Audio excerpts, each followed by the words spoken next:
Permettez-moi de faire une analogie entre les programmes informatiques et les recettes de cuisine. Il existe de nombreux points communs entre un logiciel et une recette, avec une liste d'étapes à suivre, des règles qui déterminent à quel moment vous avez fini ou comment revenir en arrière. À la fin, on obtient un certain résultat. Si vous aimez cuisiner, vous échangez sans doute vos recettes avec vos amis et vous êtes probablement amené à les modifier. Si vous avez modifié votre recette, que le résultat vous plaît et que vos amis s'en régalent, il y a des chances pour que vous leur donniez la nouvelle version de cette recette. Et maintenant, imaginez un monde dans lequel vous ne pourriez pas changer votre recette parce que quelqu'un aurait décrété qu'il est impossible de la modifier. Et imaginez que si vous partagiez quand même la recette avec vos amis, ils vous traiteraient de pirate et feraient tout pour vous envoyer en prison pendant des années.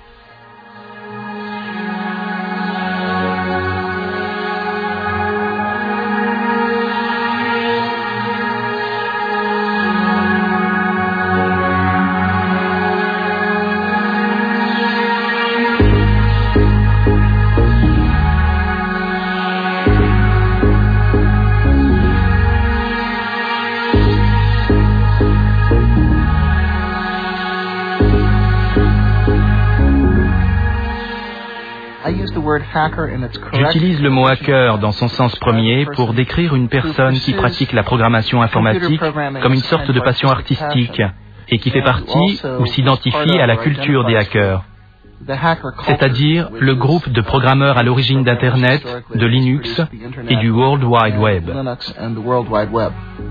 Hacker, ce mot magique, le rebelle de notre nouvelle ère. Au commencement était l'ordinateur. Puis l'ordinateur personnel, et enfin est apparu le réseau qui a relié toute la planète et qu'on appelle le net. Contre quoi se sont rebellés ces fameux hackers?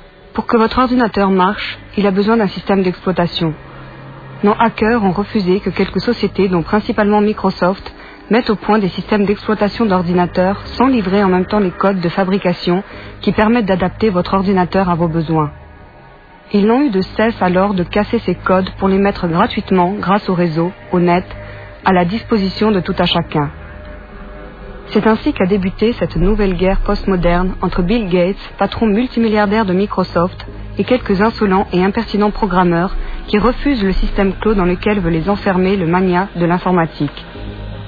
Un petit génie de Finlande a lancé sur le réseau un nouveau système d'exploitation d'ordinateurs et une armée de programmeurs de par le monde a travaillé avec lui pour faire évoluer et aboutir ce système qui concurrence frontalement Microsoft et qu'on appelle Linux.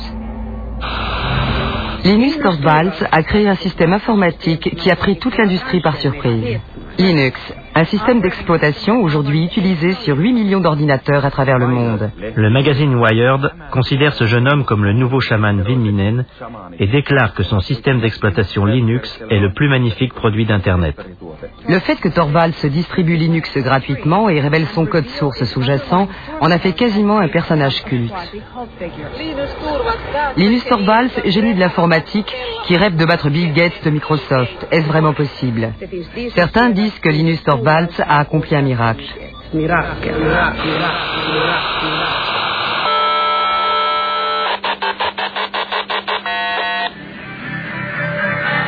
Tous ces programmeurs, tels des fourmis ouvrières, reliés entre eux par le net, ont fait évoluer la proposition de base de Linus Torvalds en l'adaptant, la modifiant, l'enrichissant, créant ainsi un des meilleurs systèmes d'exploitation au monde.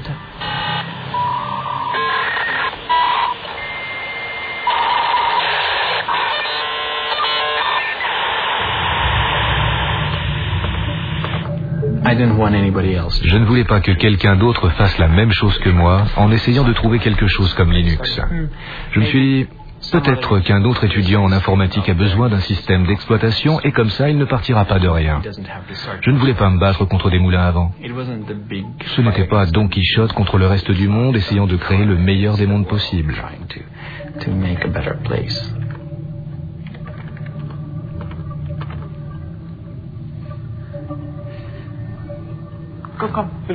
Tu as faim, Randy? Je préfère travailler avec les gens par email plutôt que face à face.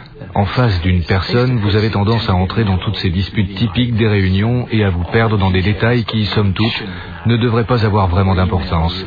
Par email, vous prenez généralement le temps de réfléchir avant d'envoyer votre réponse.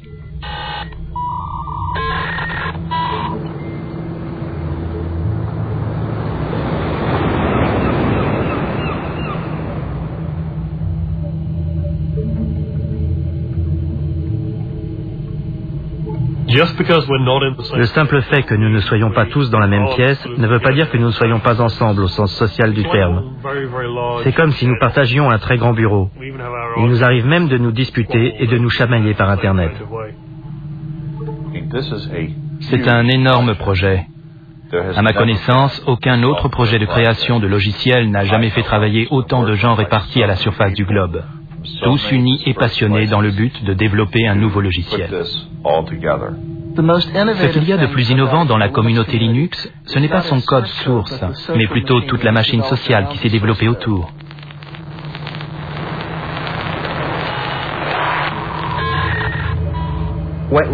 Pour expliquer ce qu'est Linux, je dirais que chaque ordinateur est différent. Chaque lecteur de disquette est différent.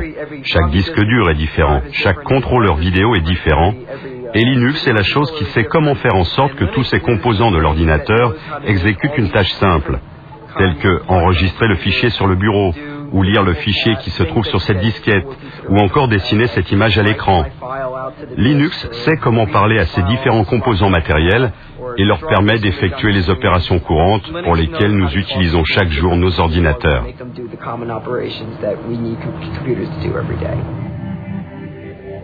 À quoi fait-on exactement référence quand nous disons Linux? Certains font référence au système d'exploitation informatique global sur lequel repose tout ce qui se passe à l'intérieur de votre ordinateur. D'autres utilisent le mot Linux pour désigner la partie la plus importante du programme, le noyau ou le cœur.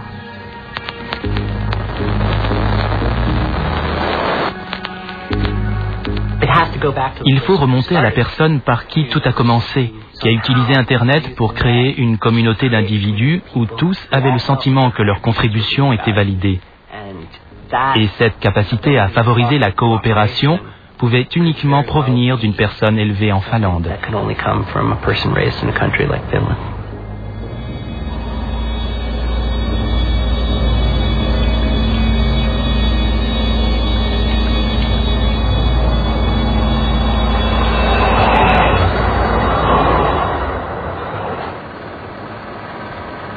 « 1969. Une si belle année. Les premiers pas de l'homme sur la Lune. Le festival de Woodstock. La naissance d'ARPANET, ancêtre d'Internet. Les débuts d'Unix, le système d'exploitation des gros ordinateurs. Et le 28 décembre, la naissance de Linus Torvalds.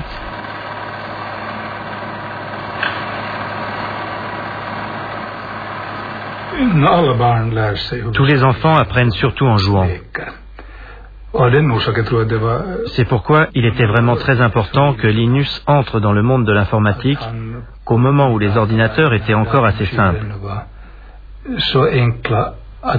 Pour un garçon de 10-12 ans, c'était facile d'appréhender ce qui se trouvait à l'intérieur de l'ordinateur, d'en comprendre l'essence. Pour les garçons et les filles d'aujourd'hui, il est bien plus difficile de comprendre le même genre de choses, parce qu'il y a bien trop de niveaux et de couches d'éléments compliqués dans les ordinateurs actuels pour développer le type d'instinct et de compréhension que Linus a acquis par le jeu.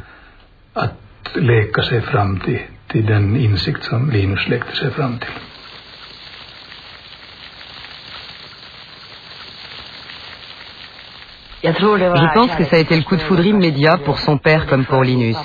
Ils étaient tous les deux excités comme des enfants à l'idée de tester les possibilités du VIC-20. L'endroit où Linus a développé Linux n'existe plus. C'était avant qu'on fasse tomber les murs. Ici, il y avait un mur qui continuait un peu plus loin, et là aussi, il y avait un mur.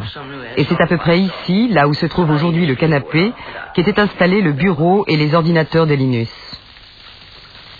Je dirais que ce qui a le plus changé en lui est qu'il est devenu une sorte de gourou résistant. Il sait vraiment comment captiver son auditoire.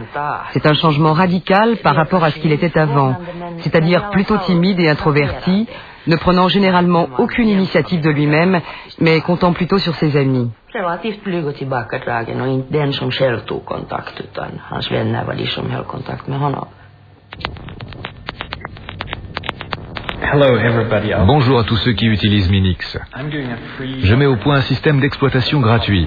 C'est juste un hobby, rien d'énorme ni de professionnel comme GNU pour les clones 386, 486 AT. C'est en route depuis le mois d'avril et ça devrait bientôt être prêt.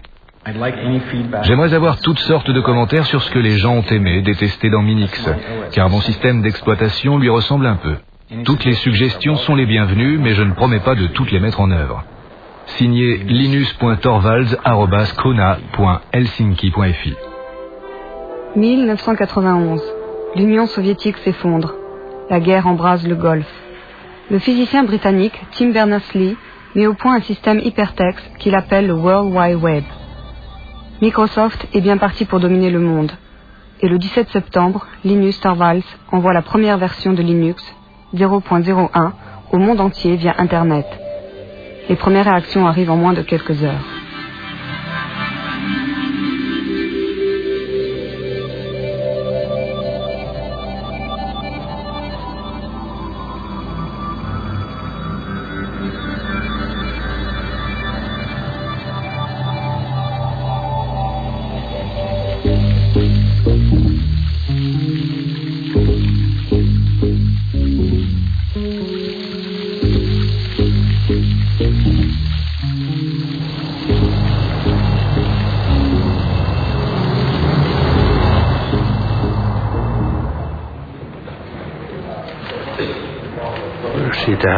On a commencé à entendre parler de ce programme à la cafétéria. On disait qu'il avait commencé à être distribué sur le net. Puis on a entendu parler de ce Linus, du genre d'homme qu'il était. Mais en fait, il s'était déjà distingué auparavant par l'excellence de ses résultats.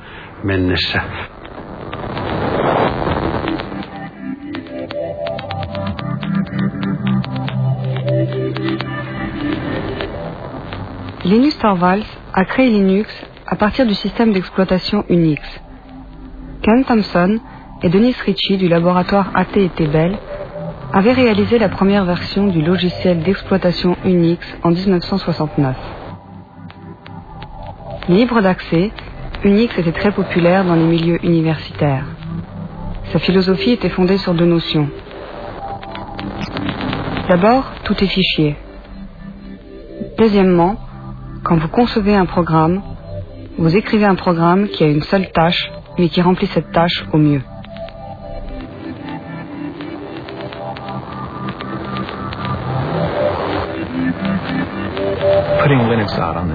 Il nous a semblé naturel de sortir Linux sur le net. Il y avait plein de bonnes raisons à cela. Notamment le fait que ce soit une bonne idée de rendre Linux disponible de façon à ce que les autres puissent le tester et m'envoyer leurs commentaires. Linus avait le choix entre deux choses. Il pouvait distribuer Linux gratuitement ou essayer de le vendre. Linux ne serait jamais devenu si important si Linus Torvalds avait essayé d'en tirer un bénéfice commercial. Personne ne l'aurait acheté. Ça aurait été un coup d'épée dans l'eau. Ça fait un petit bout de temps qu'on est là. La distribution de Linux en est à sa 3e génération.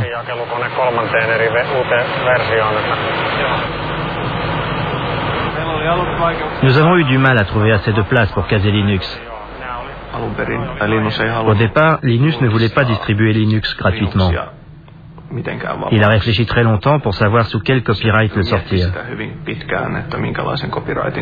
Puis progressivement, j'ai réussi à le persuader de sortir Linux sous le copyright GNU.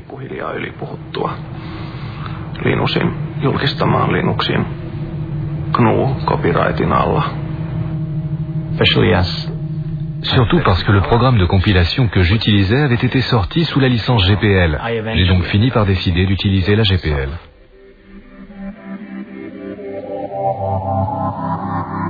La GPL a été fondée par la Free Software Foundation au milieu des années 80. Cette fondation spécifie que si vous changez ou modifiez le code, vous devez mettre vos changements et améliorations à la disposition de tous gratuitement. La licence GPL avait pour but d'empêcher tout individu de s'approprier le monopole d'une nouvelle technologie importante.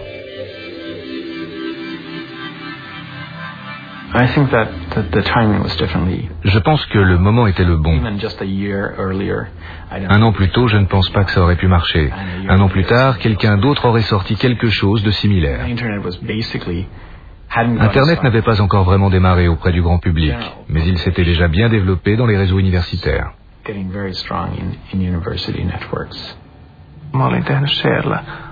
J'avais écrit un programme de liste de diffusion à l'aide du langage de programmation C. Je devais le développer et ajouter des fonctions parce qu'il y a eu très vite des milliers de gens intéressés. C'était une sacrée surprise. Les choses évoluaient à un rythme exponentiel. 1 millier d'utilisateurs se transformaient en 2000 le lendemain, puis le surlendemain vous en aviez 4000. Développer Linux sans Internet, c'est comme si on voulait jouer aux échecs par courrier.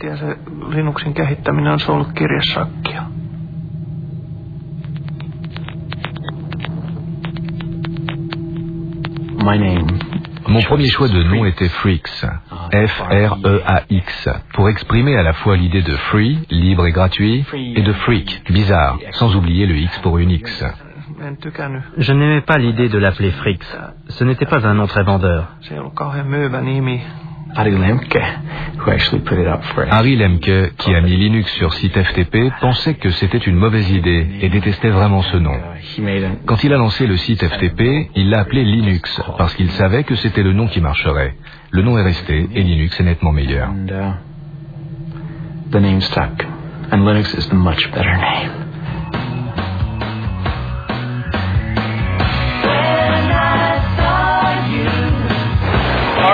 D'accord, il y a un bon paquet de geeks et de nerds ici. La première question de la catégorie Easy, facile, comment prononcer Linux? Eh bien, je prononce Linux comme Linux.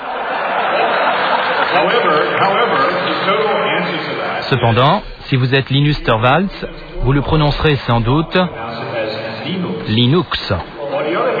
D'un autre côté, si vous venez de la côte ouest des États-Unis, vous pouvez le prononcer Linux. Mais Linus Torvalds se fout pas mal de la façon dont vous prononcez Linux du moment que vous l'utilisez. J'ai commencé à jouer avec Linux en juillet 1991, peu de temps après que Linus ait sorti la version 0.09 du noyau. Je l'ai téléchargé depuis la Finlande. J'ai joué avec, je trouvais que c'était très clair. À ce stade, la largeur de la bande Internet sur la liaison transatlantique était très limitée. Il était donc très pénible de télécharger tous ces modules depuis la Finlande. Je me suis alors dit qu'il fallait faire quelque chose pour remédier à cela. J'ai utilisé ma station de travail personnelle, celle qui était sur mon bureau, tsx-11.mit.edu, et j'ai établi une archive miroir de toutes les sources du noyau sur ma station de travail privée. C'était le premier site FTP Linux à voir le jour aux États-Unis.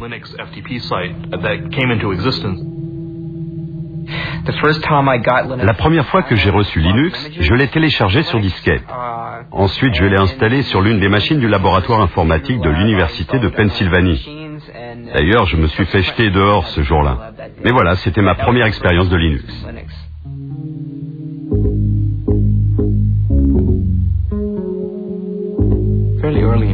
Assez tôt, en 1992, je me suis rendu compte que je ne connaissais plus personne. Il ne s'agissait plus seulement de moi et de quelques amis. Il y avait moi et environ 200 personnes dont je n'avais pas la moindre idée de qui elles étaient, de l'endroit où elles se trouvaient, ni de ce qu'elles faisaient avec le système. Et c'était déjà un grand pas.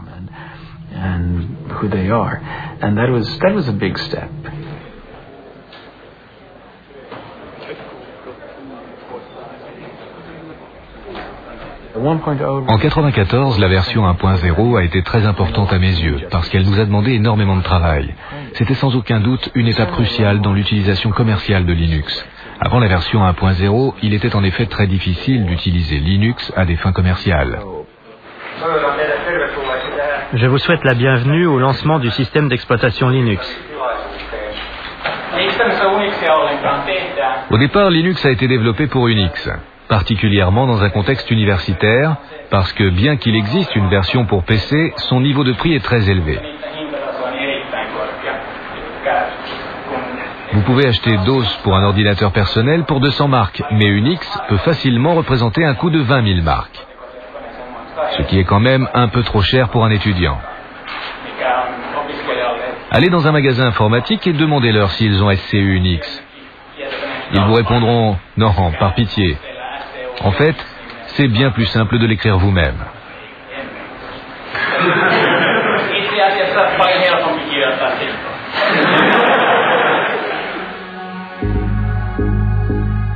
Le processus de développement de Linux est étrange.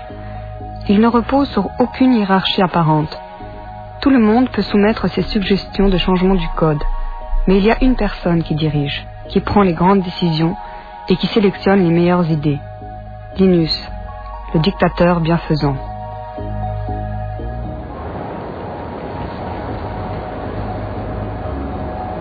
Tout le monde savait que ce groupe de travail avait besoin d'un chef, et Linus était le leader idéal, parce qu'il a créé le cœur du noyau Linux et qu'il présentait de très grandes qualités de leader.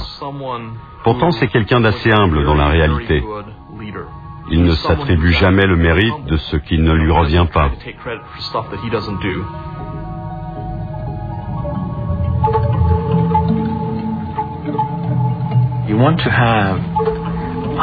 Je voulais que des centaines, des milliers de personnes travaillent sur le noyau en même temps, mais je ne tenais pas à ce qu'elles se marchent sur les pieds. Autrement, vous passez votre temps à résoudre des conflits. Vous vous retrouvez constamment pris dans des débats passionnés. Au départ, je pensais utile de présider cette hiérarchie, que les autres étaient comme mes lieutenants. Mais les choses ont changé. Il s'agit davantage d'un web of trust, un réseau de confiance dans lequel je fais confiance aux gens, qui eux-mêmes font confiance à d'autres personnes.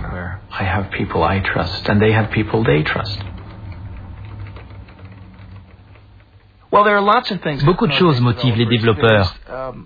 La fierté artistique, la satisfaction du travail bien fait, proche de l'artisanat, le sentiment idéaliste de faire partie de quelque chose de plus important que vous, quelque chose qui vous dépasse, le désir d'aider le monde et de trouver des solutions aux problèmes.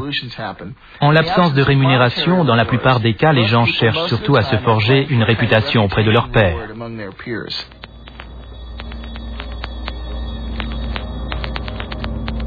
L'un des points forts du développement de Linux, c'est que quasiment chaque auteur de logiciel peut être directement contacté par email. Tetsuo a joué un rôle crucial dans la diffusion de Linux aux États-Unis.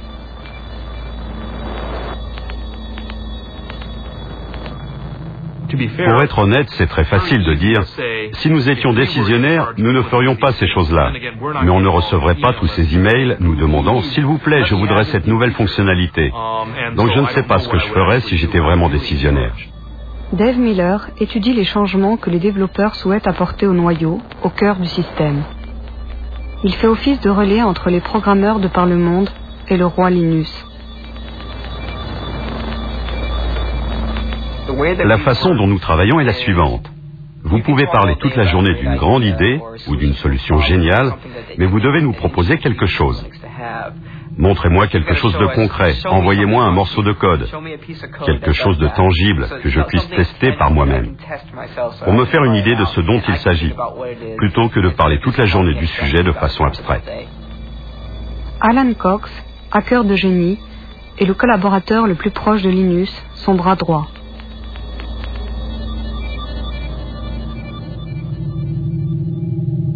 Pour moi, le code présente beaucoup de similitudes avec par exemple la poésie ou certains genres d'écriture. Sa beauté réside dans sa structure et dans le fait de classer les idées une par une de façon claire. Si le code est bon, vous pouvez le lire sans commentaire. Vous comprendrez immédiatement pourquoi il a été écrit et combien il est élégant. Vous recherchez un code à la fois élégant et clair, mais qui ne repose pas sur des astuces de programmation, qui ne fasse pas d'hypothèses qui risqueraient de s'avérer fausses à l'avenir. Parce que la dernière chose que vous voulez, c'est avoir trop de code dans le noyau final. Dans le noyau Linux, en général, le code ne nécessite pas trop d'efforts pour fonctionner. Le but n'étant pas de programmer et de reprogrammer à l'infini.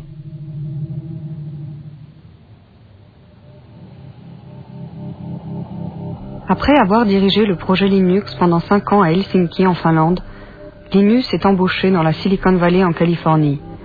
Il voulait découvrir l'autre monde, celui du commerce et de l'industrie. Il voulait sortir du cocon de l'université.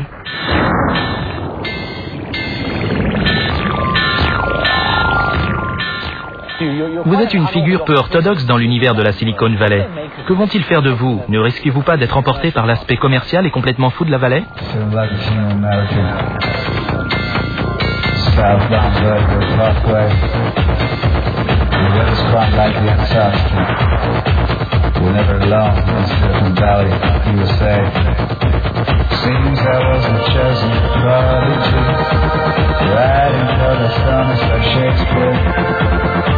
Some sort of balcony, they couldn't even get near. And they didn't even Harry the Ed.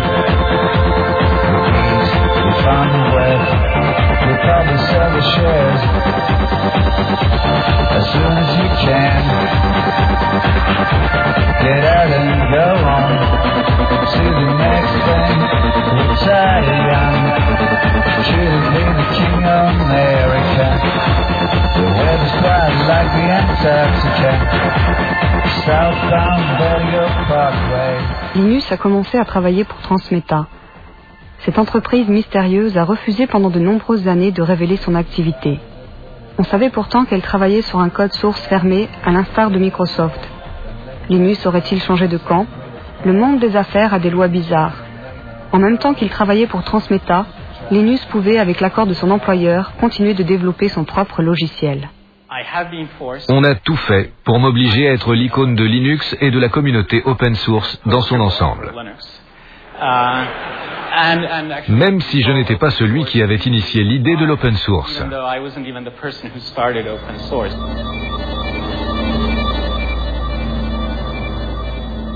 Personne ne représente toute l'histoire à lui seul. Et il n'y a pas qu'un seul point de départ.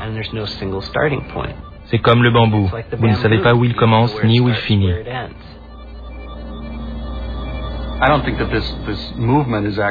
Selon moi, ce mouvement n'a rien de nouveau. C'est dans l'air depuis un bon moment. Souvenez-vous, dans les années 70, l'attitude générale que nous avions autour d'Unix, même si techniquement il ne s'agissait pas d'un code source ouvert et qu'il n'était pas gratuit. On devait absolument obtenir cette licence d'AT&T. Mais à l'époque, ce n'était pas un problème. Généralement, vous pouviez partager les choses gratuitement et librement. Quand vous utilisez un programme, généralement vous utilisez sa forme exécutable, c'est-à-dire une série de 0 et de 1. Personne ne peut donner un sens à ces chiffres. Seul l'ordinateur les comprend. C'est d'ailleurs à cela qu'ils servent. Ces chiffres sont la forme du programme que l'ordinateur peut comprendre, mais pour les êtres humains, il est très difficile de savoir ce qu'ils signifient. Quand nous développons les logiciels, nous les écrivons sous forme de code source.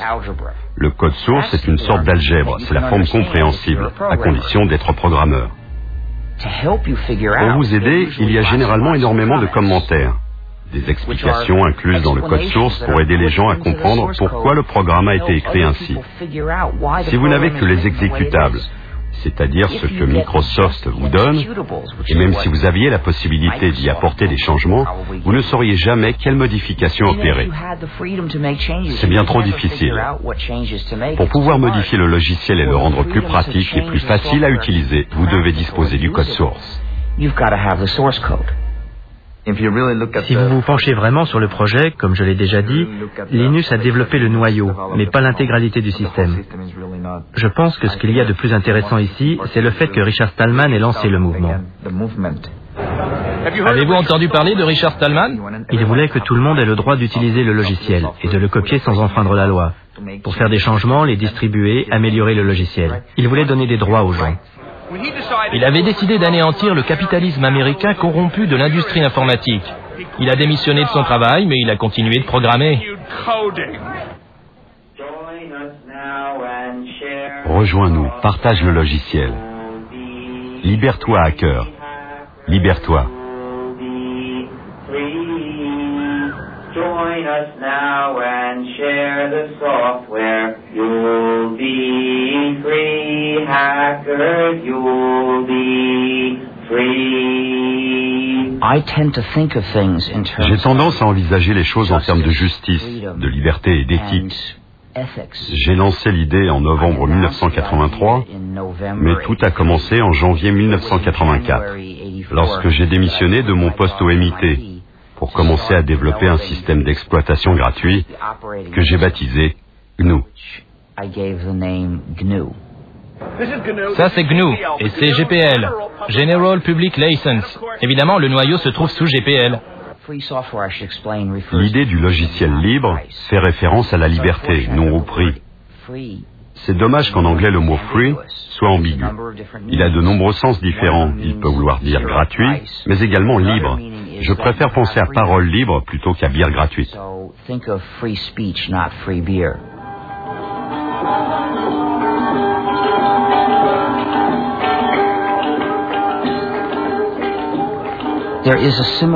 Il existe une similitude entre le folklore, quand un poème ou une chanson s'affine ou change de forme d'un narrateur et d'un chanteur à l'autre, et la façon dont le logiciel libre s'améliore.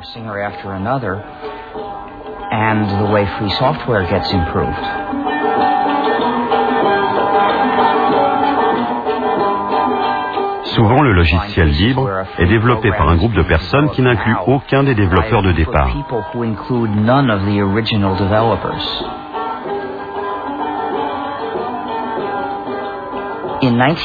En 1991, nous avions presque terminé le système GNU. Notre objectif consistait à créer un système d'exploitation comme Unix, mais entièrement gratuit. Ce système d'exploitation complet nécessitait de nombreux composants différents. En 1991, on avait presque tous ces composants. Nous avions écrit la plupart d'entre eux et nous en avions trouvé d'autres, écrits par d'autres développeurs à leur fin personnelle. Mais ça faisait l'affaire. On les a donc mis en service dans le cadre de GNU. Un composant majeur manquait encore, le composant qu'on appelle le noyau. C'était donc très utile pour nous quand Linus Torvalds a écrit son noyau. À ce stade, la combinaison du noyau Linux avec le système GNU a permis d'obtenir un système parfaitement exécutable que vous pouviez installer sur votre PC et utiliser.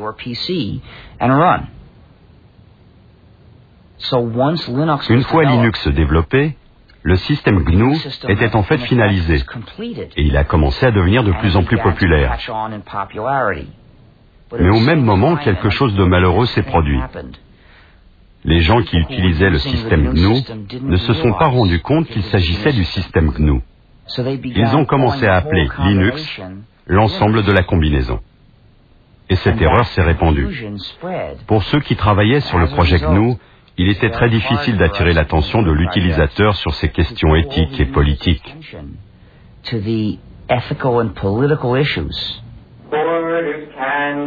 Les avares amassent beaucoup d'argent. C'est exact, hacker. C'est exact.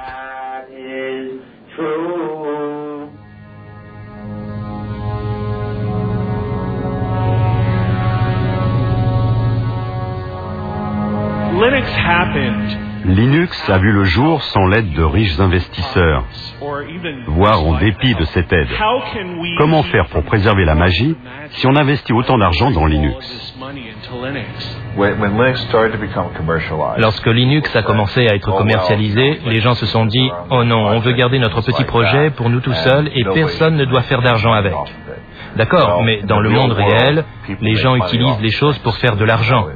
Les États-Unis sont une société capitaliste. L'Europe est une société capitaliste.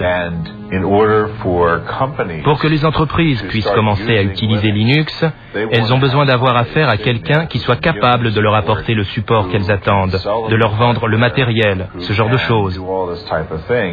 Et les gens qui vendent le matériel et le support vont gagner de l'argent.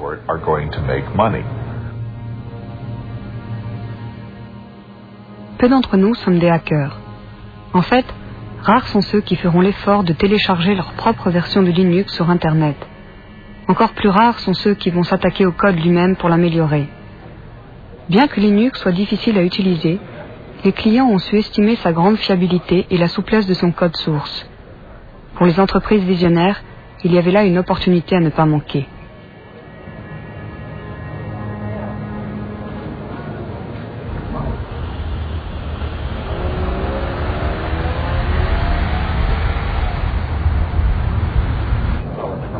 Red Hat ne cherchait pas vraiment à avoir un meilleur système d'exploitation que Microsoft ou Sun Microsystems. Ce qui comptait le plus, c'était de pouvoir livrer un système d'exploitation capable de résoudre les problèmes que nos clients n'arrivaient pas à régler avec un logiciel propriétaire. On s'est rendu compte de ce que nous faisions. On développait un programme, puis on publiait les codes. Alors, comment faire de l'argent de cette façon ? Évidemment, quand nous sommes allés en Californie, dans la Silicon Valley, tout le monde nous a dit « Vous ne réussirez jamais dans le logiciel si vous révélez les codes ». Nous sommes revenus et avons discuté avec nos clients. La seule chose qui les fidélisait, c'était justement que nous révélions les codes. Pour la toute première fois, ils pouvaient contrôler la technologie qu'ils utilisaient. La vraie valeur de la plupart des produits logiciels réside dans la hotline, c'est-à-dire la relation de support permanent qui existe entre le fournisseur et vous.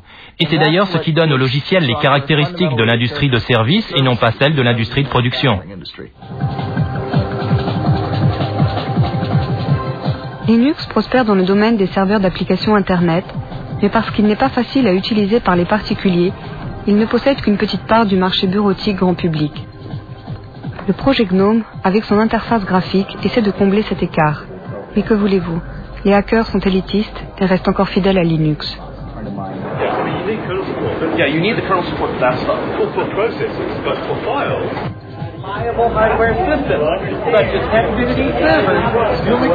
Hey, regardez qui est là. C'est un pingouin. Bonjour pingouin. C'est Tux en fait. Salut Tux. Le travail de Linus Torvalds donne naissance à encore plus de millionnaires et de milliardaires. Il donne même des cheveux gris à l'homme qui est de loin le plus riche du monde, Bill Gates. Microsoft utilise un modèle très traditionnel. Ils produisent un code source fermé. Ils le mettent sur CD et ils le vendent. Ils prennent tout le travail de développement à leur charge. Et tout leur revient. Une fois que vous êtes dans ce métier, il est très difficile de changer de culture, comme par exemple de s'orienter vers un métier de coopération où les programmes sont utilisés pour révéler le code.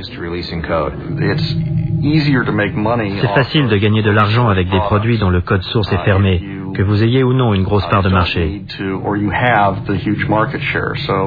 Par exemple, actuellement Microsoft n'est pas vraiment incité à ouvrir son code. Ce n'est pas dans son intérêt. Mais je pense que Microsoft sera forcé d'y arriver.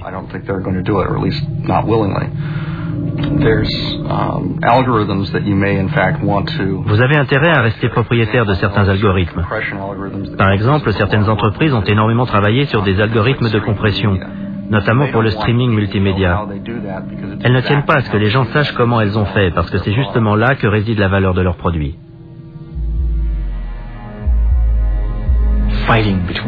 La fameuse lutte entre Linus, leader de Linux, et Bill Gates, leader de Microsoft, commence à prendre un aspect vraiment personnel.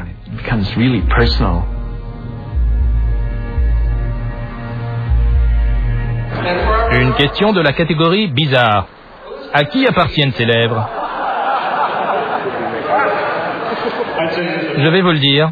Ce sont les lèvres de Bill Gates en train de raconter un mensonge de plus.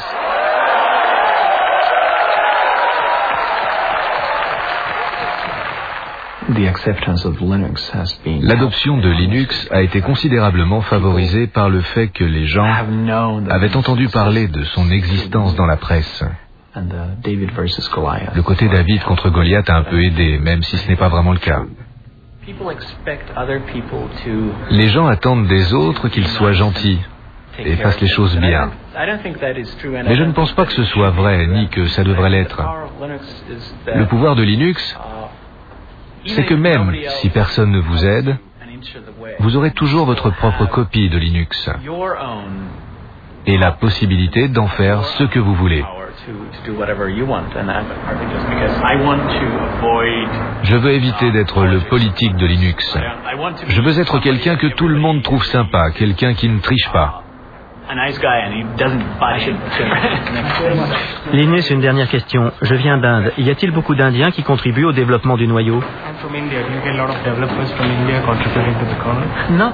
Non, pas tant que ça. Quel est le message que vous aimeriez leur faire passer pour qu'ils soient de plus en plus nombreux à vous rejoindre?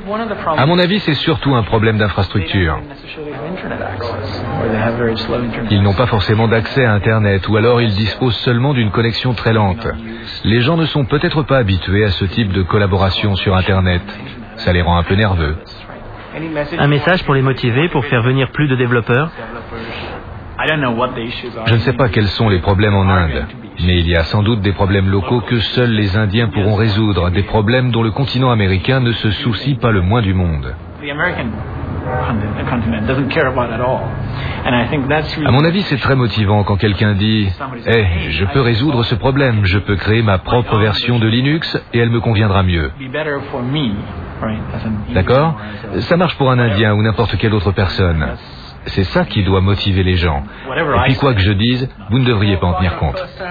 Linus, juste une seconde. Merci beaucoup. Merci à vous.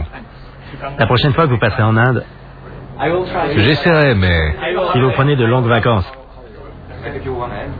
Je travaille pour un magazine hollandais. Comptez-vous venir aux Pays-Bas?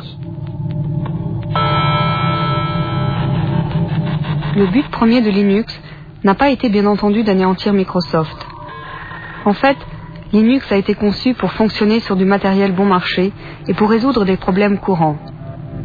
Si vous n'avez pas d'argent, il offre une véritable alternative entièrement gratuite. Le projet Linux a démarré en Europe et aux États-Unis, mais aujourd'hui le logiciel libre permet de trouver toujours de nouveaux programmeurs venant même de pays où l'informatique en est à ses premiers balbutiements.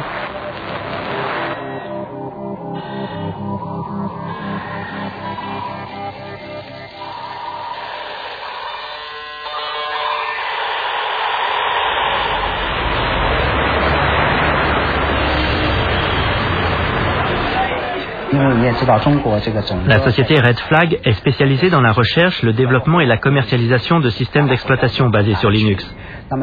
Comme vous le savez, la Chine est en retard sur les pays développés en matière d'informatique. L'écart est grand. Nous essayons de le combler le plus vite possible. Pendant ce temps, nous devons faire appel à l'expérience de nombreux autres pays. Nous attachons une grande importance au système d'exploitation. Nous avions commencé à développer sur Unix, mais à cause de la réglementation sévère du marché, nous avons échoué. Linux représente pour nous une grande opportunité, ainsi qu'une bonne base pour nous former aux nouvelles technologies du monde entier.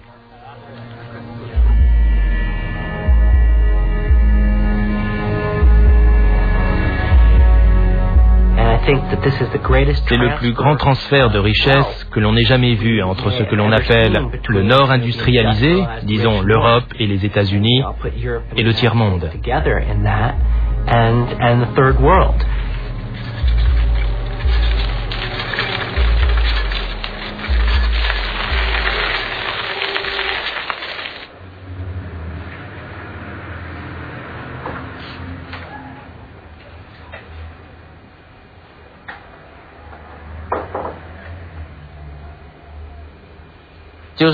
C'est le code source ouvert.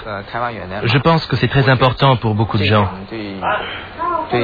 J'aime la philosophie et j'aime analyser les choses sous l'angle de la philosophie.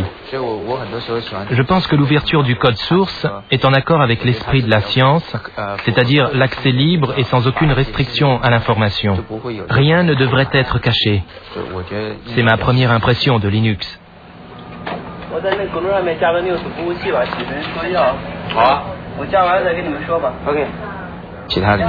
Cet esprit pourrait être étendu à d'autres domaines. Je n'ai jamais cru que cela devrait uniquement s'appliquer au domaine de l'informatique. Pour résumer, vous avez d'un côté l'une des classes les plus privilégiées des sociétés capitalistes, les programmeurs. Ils peuvent gagner tellement d'argent avec la programmation qu'ils ont le temps de se consacrer à leur hobby. Les programmeurs tels qu'Alan Cox peuvent imposer leur prix. Ce sont les gens qui se trouvent au sommet de la pyramide, qui transfèrent leur propriété intellectuelle, cette énorme richesse, vers des pays pauvres. C'est le socialisme en action, même si les libéraux sont horrifiés dès qu'on en fait mention.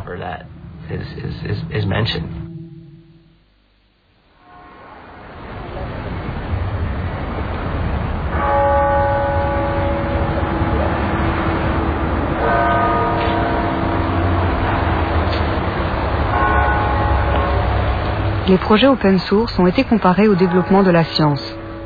La science, en elle-même, ne rapporte pas d'argent. Ce sont les applications industrielles de ces recherches qui engendrent de la richesse. Pour les hackers de l'open source, le développement de Linux a toujours été un projet bénévole de type scientifique, un véritable hobby.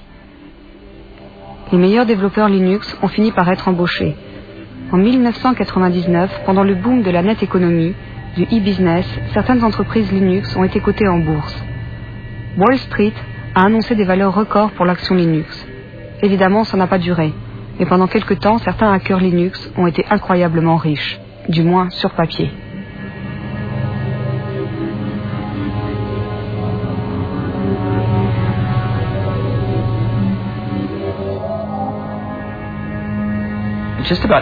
Avant cette folie boursière, tous ceux qui participaient au développement du noyau et qui gagnaient de l'argent avec Linux sont restés assez fidèles à ces valeurs, en acceptant des postes dans de nouvelles entreprises.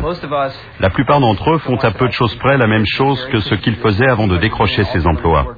Honnêtement, à ma connaissance, aucun développeur n'a perdu sa liberté. Je continue à lire des suggestions de modifications tous les jours, comme je l'ai toujours fait. Je les soumets à Linus, comme je le faisais avant notre introduction en bourse. Certains d'entre nous conduisent peut-être de plus belles voitures, c'est à peu près la seule différence. Et peut-être qu'on mange plus souvent des sushis. Certaines personnes ont eu de la chance. Elles ont rejoint la bonne entreprise au bon moment et se sont débrouillées pour profiter de l'introduction en bourse. Certains se sont fait des millions de dollars, d'autres des milliards de dollars. La contribution de ces personnes était-elle plus importante que celle des autres? Dans certains cas, elles ont investi les sommes qu'il fallait au bon moment. Mais je pense que c'est un problème plus général. Ça ne concerne pas que la communauté open source. En fait, je ne crois pas qu'on ait une réponse satisfaisante à cette question. L'une des choses que j'aime dans Silicon Valley, c'est son grand dynamisme. Ici, tout est possible. Même le côté course à l'argent, qui paraît un peu de mauvais goût. A fortiori, si vous êtes un Européen, c'est un très bon facteur de motivation. Un bon moyen pour aller au bout de vos projets. Est-ce que le fait de vivre ici m'a changé? J'imagine que oui.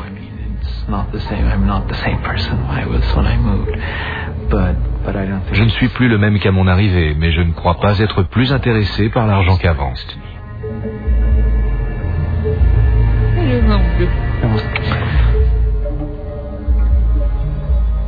Le 11 septembre 2001 bouleverse notre monde. Les attentats suicides à New York frappent toute l'économie de plein fouet. L'informatique également est groggy.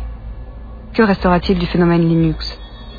Aujourd'hui, des pans entiers du fameux code de Linux se retrouvent sans que nous le sachions dans notre vie quotidienne, dans nos portables, nos grille-pains, nos réveils matins.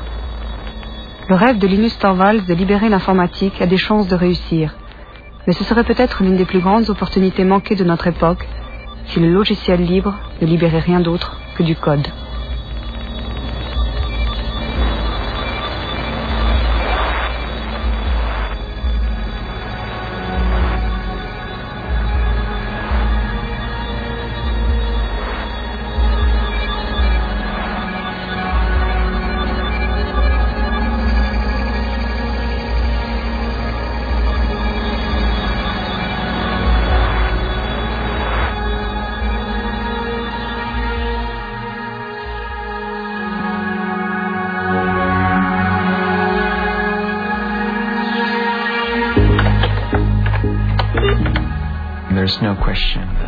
La question n'est pas de savoir si les progrès technologiques vont rendre Linux obsolète à un certain stade. La question est juste de savoir combien de temps cela va prendre. Andy, ne fais pas tes griffes sur le fauteuil.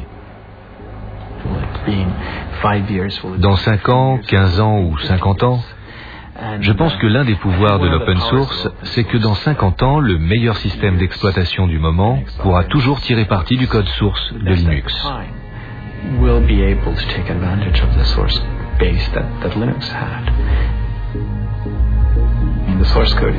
Dans une certaine mesure, le code source est la mémoire de Linux, et les gens pourront toujours l'utiliser comme une sorte de référence. Mais il y a autre chose. Il y a aussi les problèmes Souvent, le logiciel libre est développé par un groupe de personnes qui n'inclut aucun des développeurs de départ.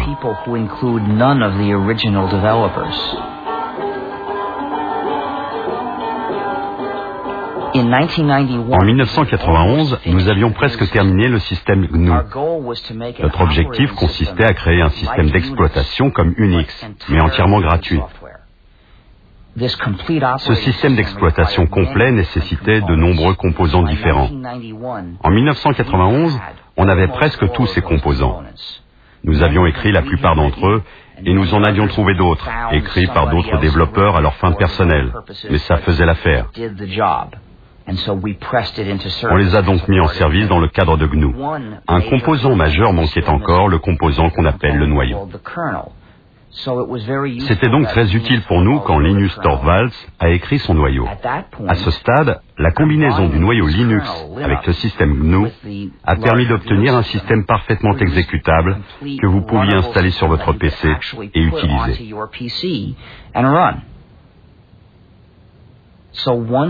Une fois Linux développé, le système GNU était en fait finalisé et il a commencé à devenir de plus en plus populaire.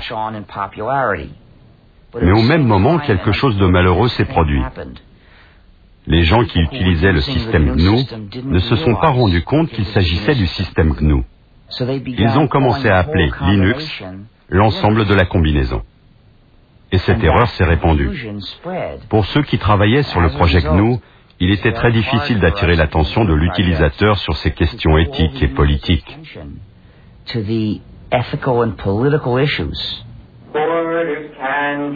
Les avares ramassent beaucoup d'argent. C'est exact, hacker. C'est exact.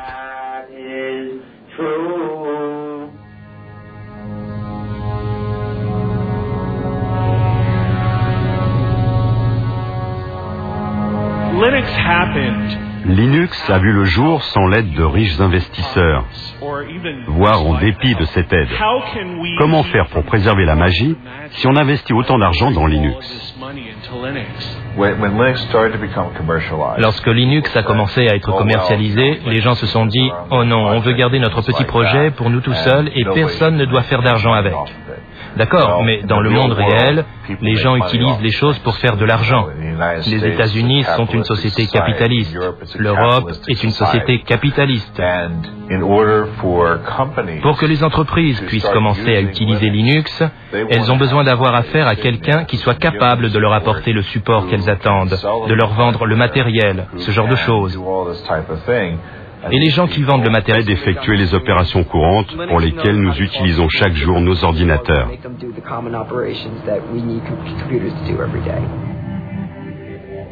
À quoi fait-on exactement référence quand nous disons Linux? Certains font référence au système d'exploitation informatique globale sur lequel repose tout ce qui se passe à l'intérieur de votre ordinateur. D'autres utilisent le mot Linux pour désigner la partie la plus importante du programme, le noyau ou le cœur.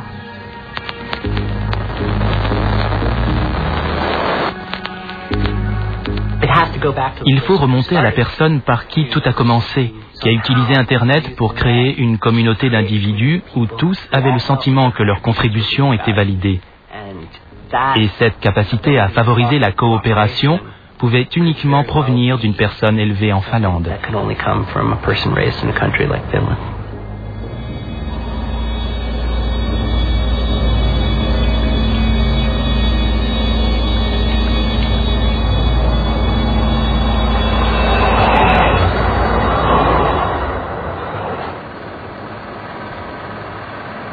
« 1969.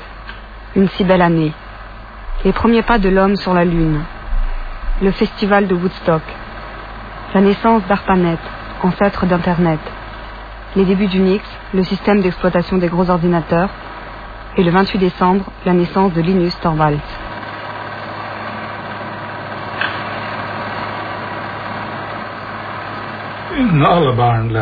Tous les enfants apprennent surtout en jouant. C'est pourquoi il était vraiment très important que Linus entre dans le monde de l'informatique qu'au moment où les ordinateurs étaient encore assez simples. Pour un garçon de 10-12 ans, c'était facile d'appréhender ce qui se trouvait à l'intérieur de l'ordinateur, d'en comprendre l'essence. Pour les garçons et les filles d'aujourd'hui, il est bien plus difficile de comprendre le même genre de choses, parce qu'il y a bien trop de niveaux et de couches d'éléments compliqués dans les ordinateurs actuels pour développer le type d'instinct et de compréhension que Linus a acquis par le jeu.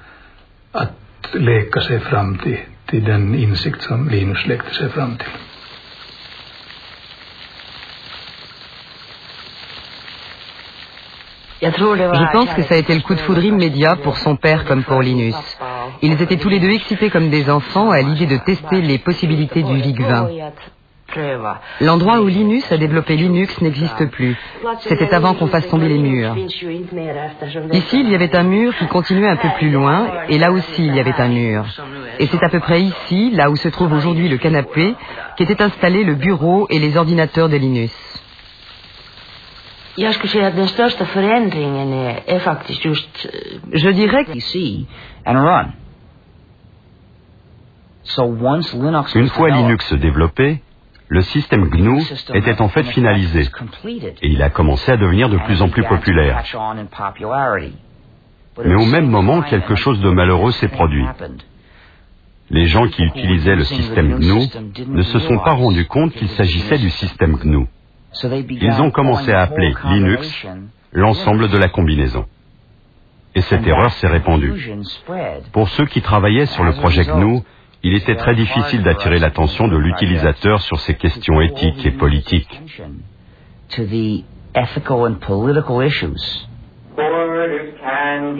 Les avares amassent beaucoup d'argent. C'est exact, hacker. C'est exact.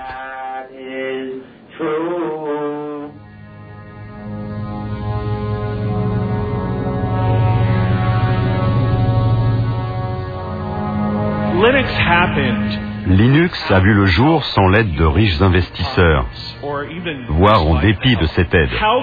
Comment faire pour préserver la magie si on investit autant d'argent dans Linux? Lorsque Linux a commencé à être commercialisé, les gens se sont dit « Oh non, on veut garder notre petit projet pour nous tout seuls et personne ne doit faire d'argent avec ». D'accord, mais dans le monde réel, les gens utilisent les choses pour faire de l'argent. Les États-Unis sont une société capitaliste. L'Europe est une société capitaliste. Pour que les entreprises puissent commencer à utiliser Linux, elles ont besoin d'avoir affaire à quelqu'un qui soit capable de leur apporter le support qu'elles attendent, de leur vendre le matériel, ce genre de choses. Et les gens qui vendent le matériel et le support vont gagner de l'argent.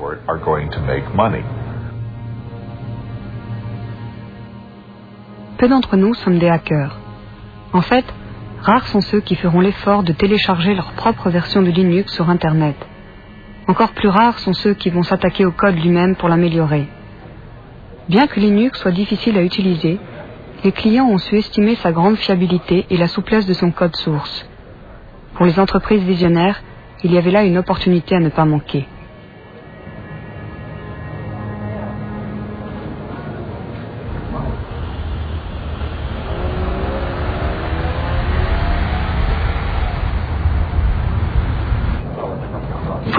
Red Hat ne cherchait pas vraiment à avoir un meilleur système d'exploitation que Microsoft ou Sun Microsystems. Ce qui comptait le plus, c'était de pouvoir livrer un système d'exploitation capable de résoudre les problèmes que nos clients n'arrivaient pas à régler avec un logiciel propriétaire. On s'est rendu compte de ce que nous faisions. On développait un programme, puis on publiait les codes. Alors, comment faire de la... Les projets open source ont été comparés au développement de la science. La science, en elle-même, ne rapporte pas d'argent. Ce sont les applications industrielles de ces recherches qui engendrent de la richesse. Pour les hackers de l'open source, le développement de Linux a toujours été un projet bénévole de type scientifique, un véritable hobby. Les meilleurs développeurs Linux ont fini par être embauchés. En 1999, pendant le boom de la net économie, du e-business, certaines entreprises Linux ont été cotées en bourse. Wall Street a annoncé des valeurs records pour l'action Linux. Évidemment, ça n'a pas duré, mais pendant quelque temps, certains hackers Linux ont été incroyablement riches, du moins sur papier.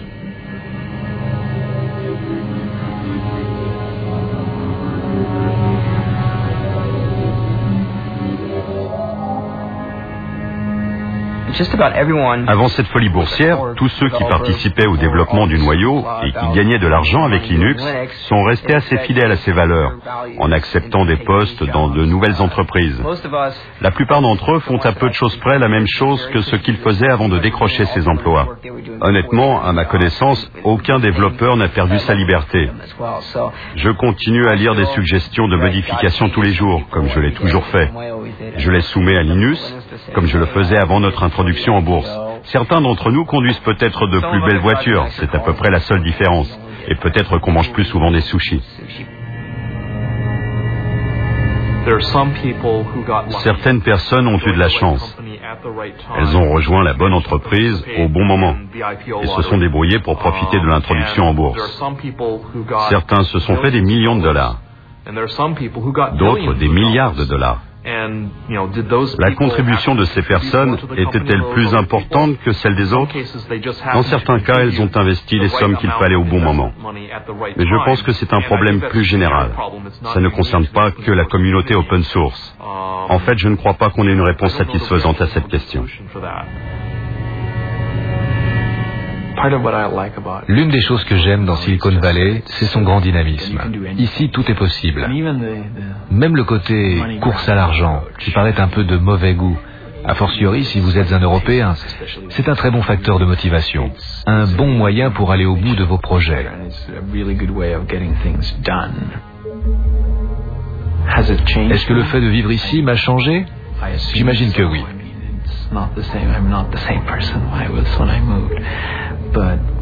Je ne suis plus le même qu'à mon arrivée, mais je ne crois pas être plus intéressé par l'argent qu'avant.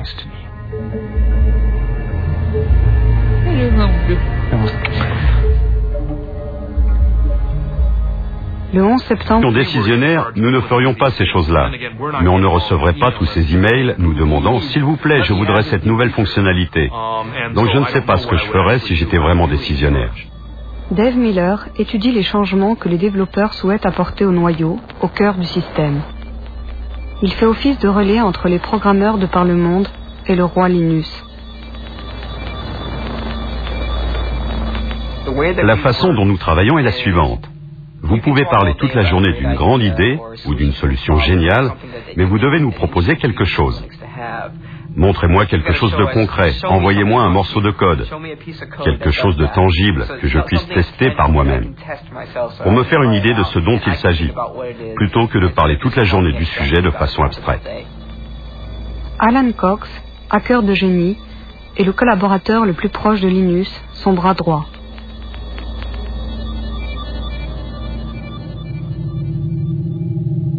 Pour moi, le code présente beaucoup de similitudes avec par exemple la poésie ou certains genres d'écriture. Sa beauté réside dans sa structure et dans le fait de classer les idées une par une de façon claire. Si le code est bon, vous pouvez le lire sans commentaire. Vous comprendrez immédiatement pourquoi il a été écrit et combien il est élégant. Vous recherchez un code à la fois élégant et clair, mais qui ne repose pas sur des astuces de programmation, qui ne fasse pas d'hypothèses qui risqueraient de s'avérer fausses à l'avenir. Parce que la dernière chose que vous voulez, c'est avoir trop de code dans le noyau final. Dans le noyau Linux, en général, le code ne nécessite pas trop d'efforts pour fonctionner. Le but n'étant pas de programmer et de reprogrammer à l'infini.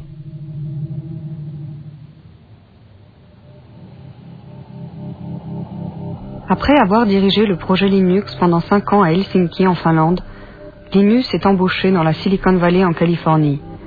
Il voulait découvrir l'autre monde, celui du commerce et de l'industrie. Il voulait sortir du cocon de l'université.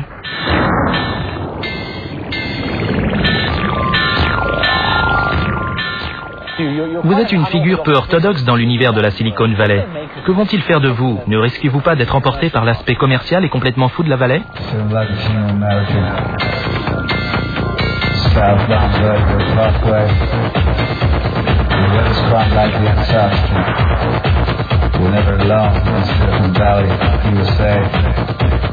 Seems I wasn't chosen prodigy, riding for the stars like Shakespeare.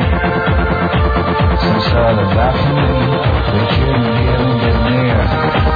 When they give me Harry Diaz, the keys, we found the web, we'll probably sell the shares as soon as you can. Get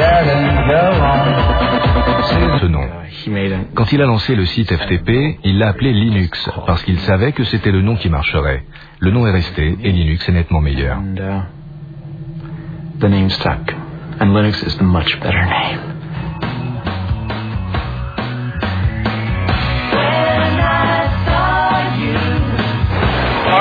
D'accord, il y a un bon paquet de geeks et de nerds ici. La première question de la catégorie Easy, facile, comment prononcer Linux? Eh bien, je prononce Linux comme Linux. Cependant, si vous êtes Linus Torvalds, vous le prononcerez sans doute Linux. D'un autre côté, si vous venez de la côte ouest des États-Unis, vous pouvez le prononcer Linux. Mais Linus Torvalds se fout pas mal de la façon dont vous prononcez Linux du moment que vous l'utilisez. J'ai commencé à jouer avec Linux en juillet 1991, peu de temps après que Linus ait sorti la version 0.09 du noyau. Je l'ai téléchargé depuis la Finlande. J'ai joué avec, je trouvais que c'était très clair. À ce stade, la largeur de la bande Internet sur la liaison transatlantique était très limitée. Il était donc très pénible de télécharger tous ces modules depuis la Finlande. Je me suis alors dit qu'il fallait faire quelque chose pour remédier à cela. J'ai utilisé ma station de travail personnelle, celle qui était sur mon bureau, tsx-11.mit.edu, et j'ai établi une archive miroir de toutes les sources du noyau sur ma station de travail privée. C'était le premier site FTP Linux à voir le jour aux États-Unis.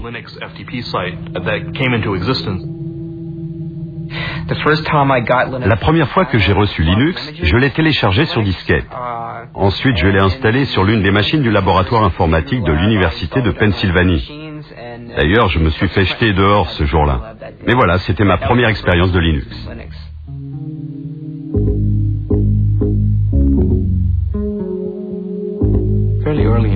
Assez tôt, en 1992, je me suis rendu compte que je ne connaissais plus personne. Il ne s'agissait plus seulement de moi et de quelques amis.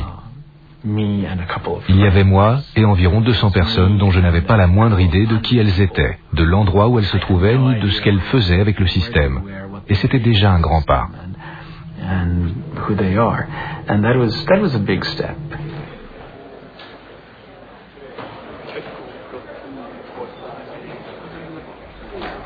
En 1994, la version 1.0 a été très importante à mes yeux, parce qu'elle nous a demandé énormément de travail. C'était sans aucun doute une étape cruciale dans l'utilisation.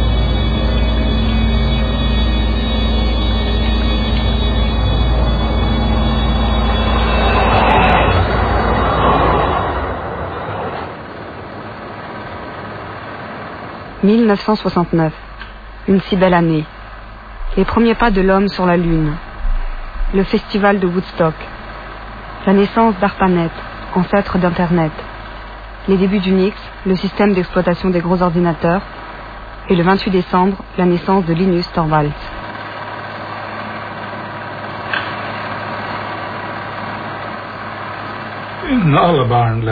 Tous les enfants apprennent surtout en jouant.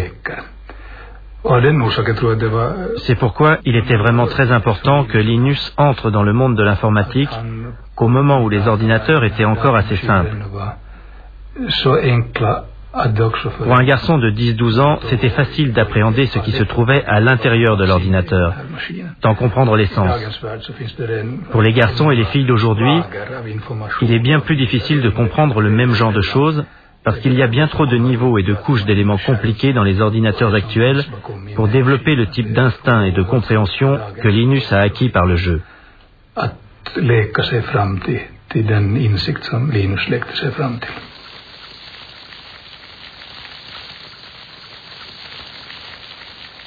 Je pense que ça a été le coup de foudre immédiat pour son père comme pour Linus. Ils étaient tous les deux excités comme des enfants à l'idée de tester les possibilités du VIC-20. L'endroit où Linus a développé Linux n'existe plus. C'était avant qu'on fasse tomber les murs. Ici, il y avait un mur qui continuait un peu plus loin, et là aussi, il y avait un mur. Et c'est à peu près ici, là où se trouve aujourd'hui le canapé, qu'étaient installés le bureau et les ordinateurs de Linus. Je dirais que ce qui a le plus changé en lui est qu'il est devenu une sorte de gourou résistant. Il sait vraiment comment captiver son auditoire. C'est un changement radical par rapport à ce qu'il était avant, c'est-à-dire plutôt timide et introverti, ne prenant généralement aucune initiative de lui-même, mais comptant plutôt sur ses amis. Relativt blyg och tillbakadragen och inte den som själv tog kontakt utan hans vänner var de som höll kontakt med honom. Bonjour à tous ceux qui utilisent Minix. Je mets au point un système d'exploitation gratuit. C'est juste un hobby, rien d'énorme ni de professionnel comme GNU pour les clones 386, 486 AT. C'est en route depuis le mois d'avril et ça devrait bientôt être prêt. J'aimerais avoir toutes sortes de commentaires sur ce que les gens ont aimé, détesté dans Minix, car mon système d'exploitation lui ressemble un peu. Toutes les suggestions sont les bienvenues, mais je ne promets pas de toutes les mettre en œuvre. Signé Linus.Torvalds. C'est exact.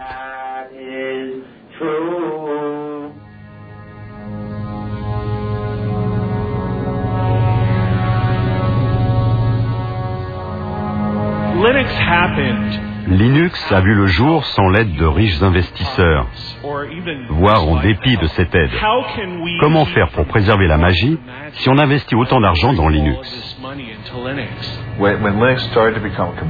Lorsque Linux a commencé à être commercialisé, les gens se sont dit « Oh non, on veut garder notre petit projet pour nous tout seuls et personne ne doit faire d'argent avec ». D'accord, mais dans le monde réel, les gens utilisent les choses pour faire de l'argent. Les États-Unis sont une société capitaliste. L'Europe est une société capitaliste.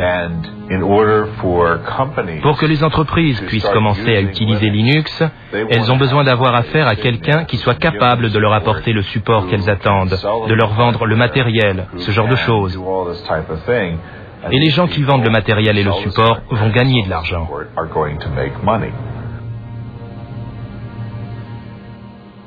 Peu d'entre nous sommes des hackers.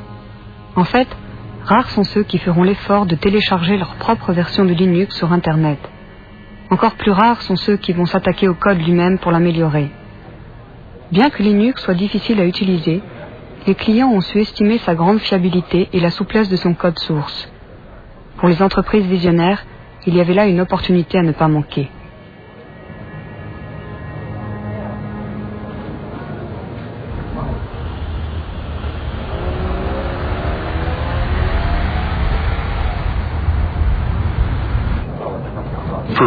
Red Hat ne cherchait pas vraiment à avoir un meilleur système d'exploitation que Microsoft ou Sun Microsystems. Ce qui comptait le plus, c'était de pouvoir livrer un système d'exploitation capable de résoudre les problèmes que nos clients n'arrivaient pas à régler avec un logiciel propriétaire. On s'est rendu compte de ce que nous faisions. On développait un programme, puis on publiait les codes. Alors, comment faire de l'argent de cette façon ? Évidemment, quand nous sommes allés en Californie, dans la Silicon Valley, tout le monde nous a dit « Vous ne réussirez jamais dans le logiciel si vous révélez les codes ». Nous sommes revenus et avons discuté avec nos clients. La seule chose qui les fidélisait, c'était justement que nous révélions les codes. Pour la toute première fois, ils pouvaient contrôler la technologie qu'ils utilisaient. La vraie valeur de la plupart des produits logiciels réside dans la hotline, c'est-à-dire la relation de support permanent qui existe entre le fournisseur et vous. Et c'est d'ailleurs ce qui donne au logiciel les caractéristiques de l'industrie de service et non pas celles de l'industrie de production. Linux prospère dans le domaine des serveurs d'applications Internet, mais parce qu'il n'est pas facile à utiliser. Je dirais que ce qui a le plus changé en lui est qu'il est devenu une sorte de gourou résistant. Il sait vraiment comment captiver son auditoire. C'est un changement radical par rapport à ce qu'il était avant, c'est-à-dire plutôt timide et introverti, ne prenant généralement aucune initiative de lui-même, mais comptant plutôt sur ses amis. Relativt blyg och tillbakadragen och inte den som själv tog kontakt utan hans vänner var de som höll kontakt med honom. Bonjour à tous ceux qui utilisent Minix. Je mets au point un système d'exploitation gratuit. C'est juste un hobby, rien d'énorme ni de professionnel comme GNU pour les clones 386, 486 AT. C'est en route depuis le mois d'avril et ça devrait bientôt être prêt. J'aimerais avoir toutes sortes de commentaires sur ce que les gens ont aimé, détesté dans Minix, car mon système d'exploitation lui ressemble un peu. Toutes les suggestions sont les bienvenues, mais je ne promets pas de toutes les mettre en œuvre. signé linus.torvalds@kona.helsinki.fi. 1991. L'Union soviétique s'effondre. La guerre embrase le Golfe. Le physicien britannique Tim Berners-Lee met au point un système hypertexte qu'il appelle le World Wide Web. Microsoft est bien parti pour dominer le monde. Et le 17 septembre, Linus Torvalds envoie la première version de Linux, 0.01, au monde entier via Internet. Les premières réactions arrivent en moins de quelques heures.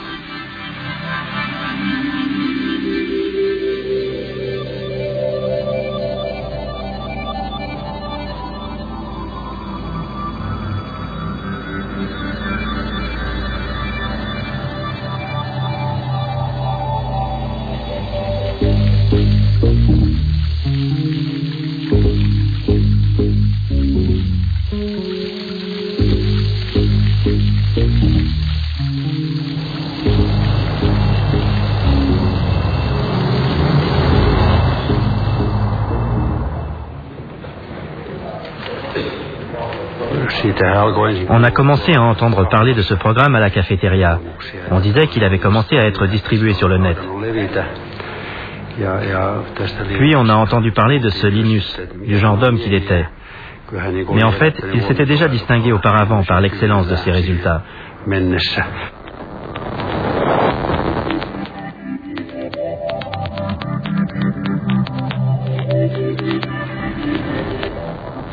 Linus Torvalds a créé Linux à partir du système d'exploitation Unix. Ken Thompson et Dennis Ritchie du laboratoire AT&T Bell avaient réalisé la première version du logiciel d'exploitation Unix en 1969. Libre d'accès, Unix était très populaire dans les milieux universitaires. Sa philosophie était fondée sur... Et de freak, bizarre, sans oublier le X pour Unix. Je n'aimais pas l'idée de l'appeler Frix. Ce n'était pas un nom très vendeur. Harry Lemke, qui a mis Linux sur site FTP, pensait que c'était une mauvaise idée et détestait vraiment ce nom. Quand il a lancé le site FTP, il l'a appelé Linux, parce qu'il savait que c'était le nom qui marcherait. Le nom est resté et Linux est nettement meilleur. The name stuck, and Linux is the much better name.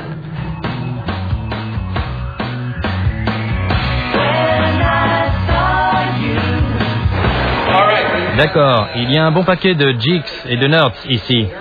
La première question de la catégorie easy, facile, comment prononcer Linux? Eh bien, je prononce Linux comme Linux. Cependant, si vous êtes Linus Torvalds, vous le prononcerez sans doute Linux. D'un autre côté, si vous venez de la côte ouest des États-Unis, vous pouvez le prononcer Linux. Mais Linus Torvalds se fout pas mal de la façon dont vous prononcez Linux du moment que vous l'utilisez. J'ai commencé à jouer avec Linux en juillet 1991, peu de temps après que Linus ait sorti la version 0.09 du noyau. Je l'ai téléchargé depuis la Finlande. J'ai joué avec, je trouvais que c'était très clair. À ce stade, la largeur de la bande Internet sur la liaison transatlantique était très limitée. Il était donc très pénible de télécharger tous ces modules depuis la Finlande. Je me suis alors dit qu'il fallait faire quelque chose pour remédier à cela. J'ai utilisé ma station de travail personnelle, celle qui était sur mon bureau, tsx-11.mit.edu, et j'ai établi une archive miroir de toutes les sources du noyau sur ma station de travail privée. C'était le premier site FTP Linux à voir le jour aux États-Unis.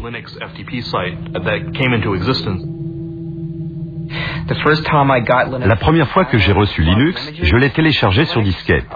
Ensuite, je l'ai installé sur l'une des machines du laboratoire informatique de l'université de Pennsylvanie. D'ailleurs, je me suis fait jeter dehors ce jour-là. Mais voilà, c'était ma première expérience de Linux.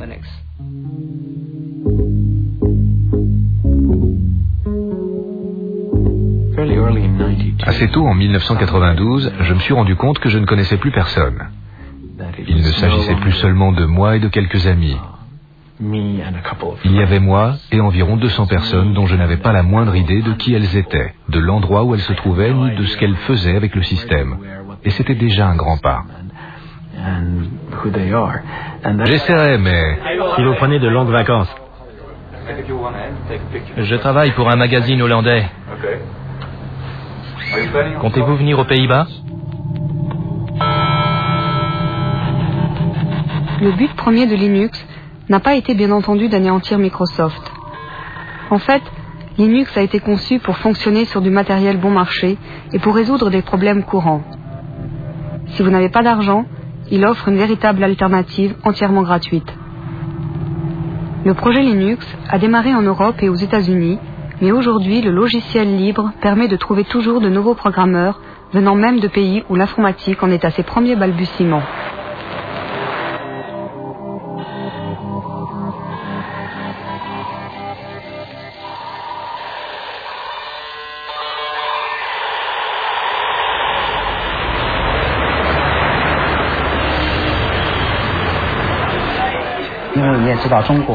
La société Red Flag est spécialisée dans la recherche, le développement et la commercialisation de systèmes d'exploitation basés sur Linux.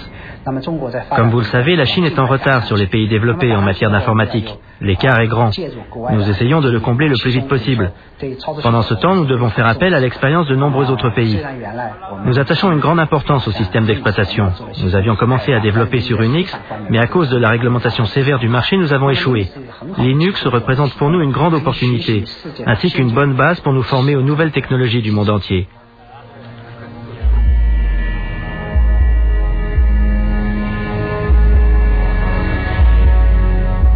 C'est le plus grand transfert de richesse que l'on ait jamais vu entre ce que l'on appelle le Nord industrialisé, disons l'Europe et les États-Unis, et le tiers-monde.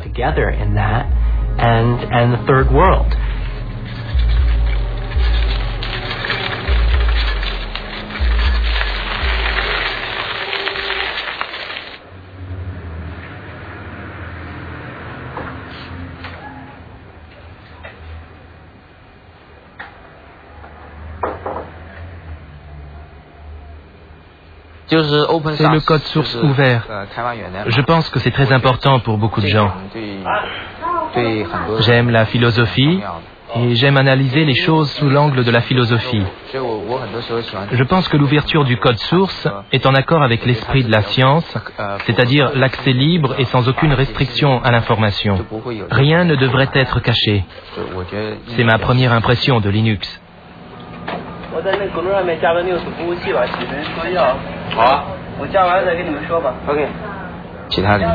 Cet esprit pourrait être étendu à d'autres domaines.